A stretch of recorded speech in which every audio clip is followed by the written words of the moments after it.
देरहासार जागोन बिजाब फराय जेब्ला नोङो ओरैनो थागोन एपिजे आब्दुल कालामनि जिउ खौरांखौ फराय बड'फा उपेन्द्रनाथ ब्रह्मनि जिउ खौरांखौ फराय थांनाय समफ्राव बड'फा उपेन्द्रनाथ ब्रह्मनि जोनोम सानखौ मोनफ्रोमबो जायगायाव खुंदों जोंबो खुंदों बे समाव आंनि मेगननिफ्राय मोदै गदोंमोन बड'फानि जिउ जारिमिनखौ बुंनानै माबायदि मोदै गदों बड'फा उपेन्द्रनाथ ब्रह्मआ फैसा गैयामोन बिजाब बायनो थाखाय बेनिखायनो बियो मा खालामोमोन लेखा दखानाव थांनानै लेखा फरायोमोन बायनो फैसा गैया नाथाय दिनै जोंनि बयनिबो आखायाव स्मार्टफन दङ जोंनि बयनिबो आखायाव घड़ी दङ जोंनि बयनिबो आखायाव थाखा फैसा दङ थाखा फैसाखौ जों मोजां खामानियाव बाहायनांगोन स्मार्टफनखौ जोङो मोजां खामानियाव जोङो बाहायनांगोन जोंनि गोहोखौ जों मोजां खामानियाव बाहायनांगोन बुजिदोंना खेबसे आखाइ खबनानै होबाव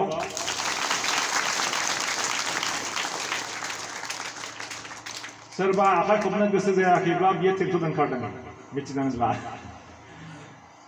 जाय मानसिया फिजिकेलि एक्टिभ बडिलि एक्टिभ माइन्डआबो बेना एक्टिभ जागोन एपिजे आब्दुल कालामआ मा बुंदोंमोन गिदिर गिदिर सिमां थानांगौ होननानै एपिजे आब्दुल कालामआबो फेल जादोंमोन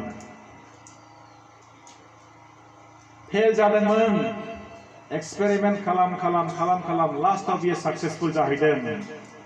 बेनि थांखिया मामोन सासे पाइलट नाथाय बियो जाहैबाय इन्जिनियार साइन्टिस्ट जोंनि भारत हादरनि सानसे समनि प्रेसिडेन्ट फिलसफार मटिभेटर एपिजे आब्दुल कालामनि मोनफ्रोमबो रावा आंखौ थुलुंगा होयो नोंसोरखौ होयो ना होयो मानसि गेदेरफोरनि जिउ खौरांखौ बेखायनो फराय गेदेर गेदेर सिमां नुनांगौ साख्रिनि आंखाल जेबो गैया नोंसोर एयार हस्टेसबो जानो हागौ हटेल मेनेजमेन्ट फरायनानै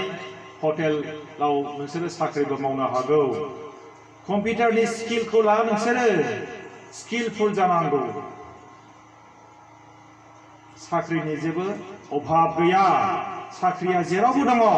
नाथाय साख्रिखौ मावनो थाखाय नोंनो मा नांगोन स्किल नांगोन सोलो नांगोन गोहो नांगोन सोलोंथाइ नांगोन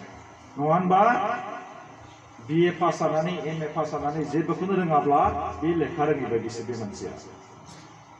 बुजिबायना दानि जुगाव नोङो बबेहाय थांगोन नों हारसिङै थांनांगोन जेब्ला नोङो उन्दैमोन ना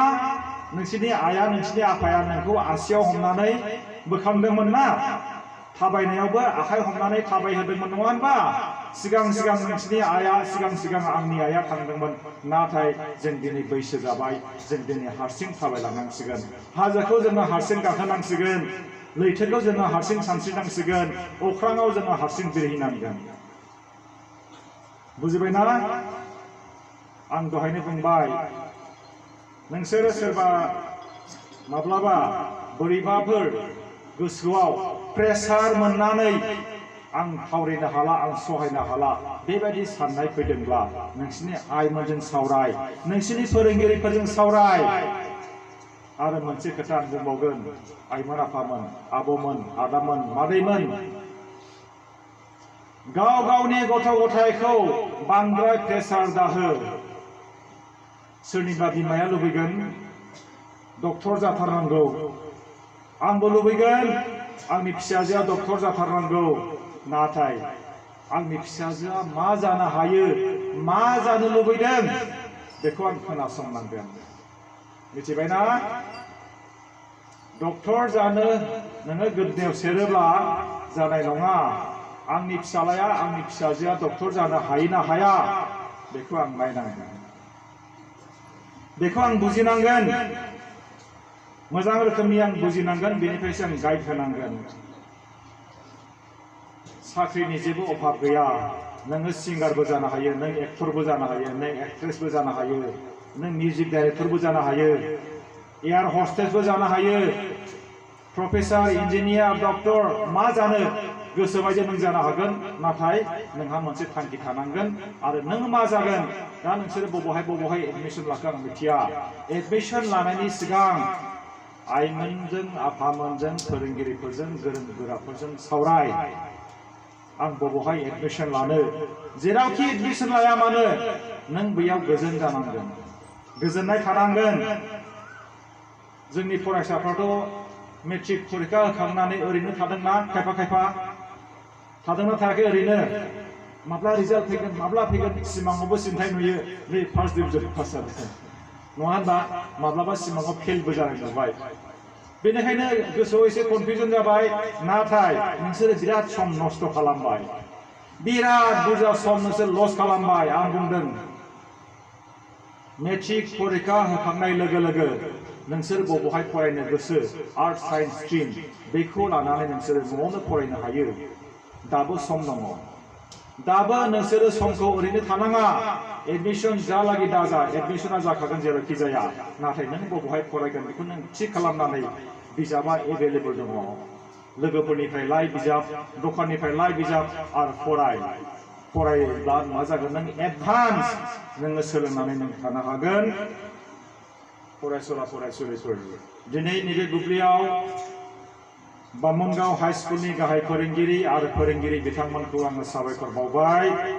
कंग्रेचुलेसन होबाय बिथांमोननि नाजानायाव दिनै बिराद मोनसे मोजां रिजाल्ट जादों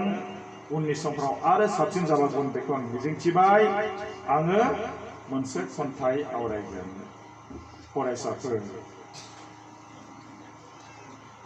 गाव गावनि बिफाखौ लोगो बायदि सोर सानो आखाइ थिखांदो भेरि गुड सोरबा लाजियो गावनि बिफाखौ लोगो बायदि साननो खायफा लाजियो गावनि बिमाखौ खायफा लोगो बायदि साननो लाजियो नङा होनबा आब'मोन गोसोआव ला नोंसिनि गथ'फोरजों लोगो बायदि जा आदामोन आदैमोन आयंमोन नोंसोरबो फिसालाफोरजों लोगो बायदि जा फाफ्लि हमलायना हमलाया आंनि फिसालायाथ' आंनि लोगोसो आं फाफ्लि हमलायो फिसाजोजों लोगो बायदि जायोब्ला मा जागोन फिसाजोआ मा लुबैदों मा जेंना जादों बेखौ गासैखौबो मिथिनो हागोन आरो थुलुंगाखांहोनो हागोन आफानिसिम गांसे लाइजाम खन्थाइनि मुङा जोंनि आफाखौ जों माबायदि मोजां मोननांगौ बेसेबां सिबिनांगौ बेसेबां फोथायनांगौ जेब्ला आं मानबायनो सोलोंजेनदोंमोन आफाया आंखौ बुंदोंमोन गसंनो नाजा जेब्ला आं गसंजेनदोंमोन आफाया आंखौ बुंदोंमन थाबायनो नाजा जेब्ला आं थाबायजेनदोंमोन आफाया आंखौ बुंदोंमोन खारनो नाजा जेब्ला आं सौसुनानै गोग्लैदोंमोन आफाया आंखौ बुंदोंमोन हारसिङै सिखार आरो आवगायलां जेब्ला आं गाबदोंमोन आफाया आंखौ बुंदोंमोन मोदैखौ हारसिङै फुगारनानै ला मोनफ्रोमबो मोदैनि थरथिङा ओंथि गोनां जेब्ला आं ओंखाम उखैदोंमोन आफाया आंखौ बुंदोंमोन सहायनानै था जेब्ला आं फरायसालियाव थांजेनदोंमोन आफाया आंखौ बुंदोंमोन फोरोंगिरिनि फोरोंनायखौ सोलोंनानै ला जेब्ला आं गोजां बोथोराव गोजांनायखौ सहायनो हायाखैमोन बुहुमनि गोरिबसिन सुबुंफोरनि सल'खौ आंनो खिन्थादोंमोन जाय सुबुंफोरा सहायनानै देरहासार जानो हादों जेब्ला आं जारिमिन सुजुनाय दावहायाव बारसोमनो जानजि खाफ्रादोंमोन खलमनि थुंग्रिखौ गोबौ खालामनानै लानो आफाया आंखौ थिनदोंमोन जेब्ला आं लामा आन्दाय जानो गिदोंमोन सा खोला सानजा सोनाब दिगनि गियानखौ आफाया आंनो होदोंमोन आफा नों दिनै बैसो जाबाय नोंनि देहाया लोरबां जाबाय अब्लाबो नोंनि थुलुंगानि निजोराया स्राय स्राय बोहैबोगासिनो दङ गैया रानथेनाय गैया थुंगेनाय आंनि थाखायनोथ' नों माब्लाबा बोथिसेल' ओंखाम जानानै सहायनानै थादों गावनि मेगननि मोदैखौ स्रोद खुगार खोमानानै लादों सिमां फाग्लाखौ लाखुमानानै माब्लाबा बांग्रिं माब्लाबा बारहुंखा माब्लाबा दैबाना माब्लाबा सान्दुं अखा गिथाव महर गैयै गोसोम सुथुरफोरखौ फेजेनबोदों आंखौ फुथुदों आंखौ फोजादों आंनि मुं आंनि महर मुस्रि आंनि सिमां नोंनोथ' मोगथां महर होबोदों आफा नोंनो आंनि साबसिन थुलुंगागिरि आफा नोंनो आंनि गोजों लामा दिन्थिगिरि नोंनो फोरोंदों सुथुरखौ फेजेननोब्ला गावखौ रैखाथि होग्रोनांगौ होननानै आंनि खन्थाइया बेनोसै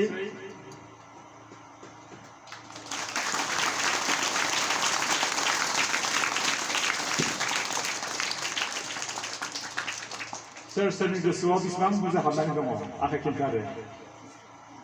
50%आ सोरनियाव हाबदों सोरनि गोसोआव हाबाखै 25% बेसेबां हाबदों सोरनि गोसोआव हाबाखै अके स' लाजिनानै खिन्थायाबो जानो हागौ नङा होनबा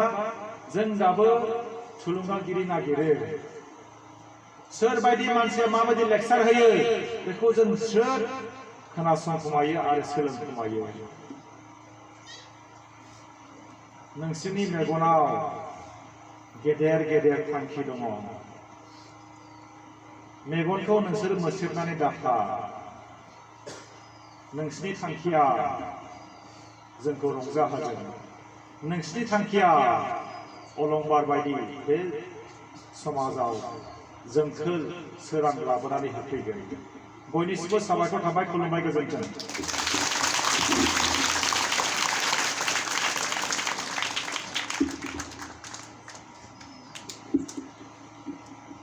हामबायसै सार सारनि बेसेन गोसा बिबुंथिफोरखौ मोजाङै खोनासंनानै लाबाय होननानै आसा खालामो आरो बेबायदिनो गाव गावनि जिबनाव दावगालांगोन होननानै मिजिं थिबाय Once again, thank you, sir.